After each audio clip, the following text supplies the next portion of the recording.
Jean-Louis, la F1 débarque en Europe, Grand Prix de Barcelone ce week-end. C'est une période en général assez propice à l'apport d'évolution technique sur les monoplaces. Alors, est-ce que vous pouvez nous faire une petite revue de détail de ce qui va se passer, Jean-Louis?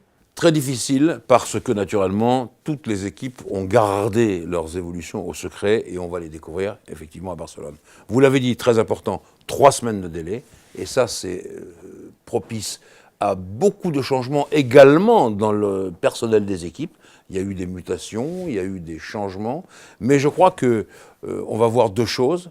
C'est, comme le dit Alain Prost dans une interview qu'il a donnée à Autoplus, la première photo, on ne va pas dire vraie photo de la saison, mais la première photo tout de même.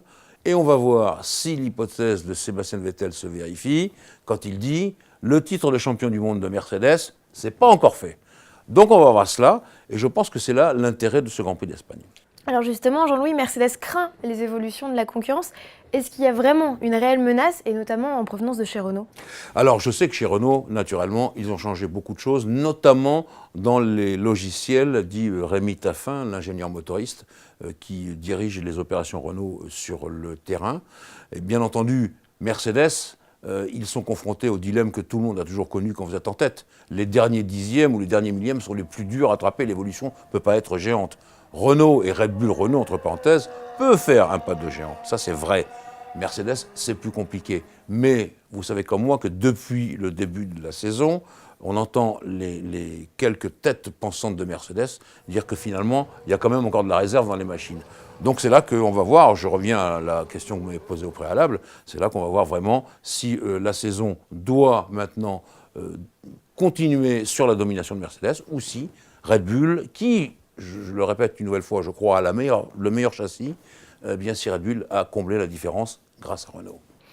Alors, le tracé de Barcelone, c'est un tracé que tout le monde connaît, par cœur, les yeux fermés, les pilotes pour y aller. Qu'est-ce qui fait son charme? Ses bosses, ses virages, ses lignes droites? Plein de choses. En réalité, il n'y a pas de très grandes difficultés à Barcelone. Quand je dis grande difficulté, je dirais par exemple le Pouhon ou bien Blanchimont à Spa-Francorchamps. Je dirais les S à Suzuka. Non, il n'y a pas tout ça. Mais en revanche, il y a un enchaînement permanent de plein de difficultés moyennes. Une espèce de chicane très rapide au bout de la ligne droite, grande courbe qui referme et en montée, des descentes, des épingles, des virages serrés, plein de choses qui font que, ajouter les unes aux autres, eh bien, ça fait un circuit très difficile. Et il faut bien avouer que quand on marche bien à Barcelone, on marche bien à peu près partout dans le calendrier de la F1. Et donc, c'est pour ça qu'on va attendre les résultats avec beaucoup d'impatience, parce qu'en plus c'est le premier Grand Prix européen, il y a une autre ambiance, on voit que la F1 a retrouvé ses bases, les motorhomes sont là, bref c'est autre chose. Et donc, je le répète, beaucoup d'impatience avant ce Grand Prix d'Espagne. Beaucoup d'impatience aussi parce que les pneus vont être particulièrement mis à rude épreuve sur ce tracé abrasif. Oui, très abrasif. Alors bien entendu, Pirelli ne s'y est pas trompé, hein.